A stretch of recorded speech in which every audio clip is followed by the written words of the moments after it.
তুমি যতই ভালো করে ওয়ার্কআউট করে নাও তবু তোমার বডি হবে না যদি না তোমার রুটিনে এই একটা জিনিস ঠিক থাকে।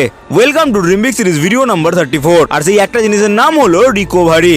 জিমে আমরা মাসলকে ভাঙতে যাই আর বাড়িতে এসে রেস্ট করার সময়, ঘুম নেওয়ার সময় আমাদের মাসল রিকভার হয়। তাই স্লিপ খুবই ইম্পর্টেন্ট একটা জিনিস, যেটা যদি তুমি ভালো না করো তাহলে বডি বানানো স্বপ্নই রয়ে যাবে।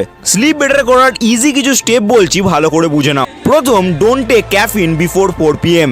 রাতে শোবার 7 থেকে 10 ঘন্টা আগে চা কফি ছেড়ে দাও। Second, drink milk before bed. ছোটবেলায় মা আমাদের দুধ খাইয়ে তারপর শোয়াতো, আর বড় হতে হতে আমরা এই অভ্যাসটাই চেঞ্জ করে ফেলি বা ভুলে যাই। দুধে থাকে ক্যাসিন প্রোটিন, যেটা তোমাকে হেল্প করবে বেটার স্লিপে। দুধ না খেলে কলাও চলবে। Third and last, avoid blue ray before 1 hour and complete dinner before 2 hour of bed time. Mobile, laptop সব ছেড়ে দাও শোবার 1 ঘন্টা আগে, আর নিজের ডিনার কমপ্লিট করে নাও শোবার 2 ঘন্টা আগে। ব্যাস, এগুলোই করো, তুমি একটা ভালো গভীর ঘুম পাবে আর তোমার বডি বানানোর স্বপ্ন থেকে বাস্তব হয়ে যাবে। Follow and comment for personal coaching.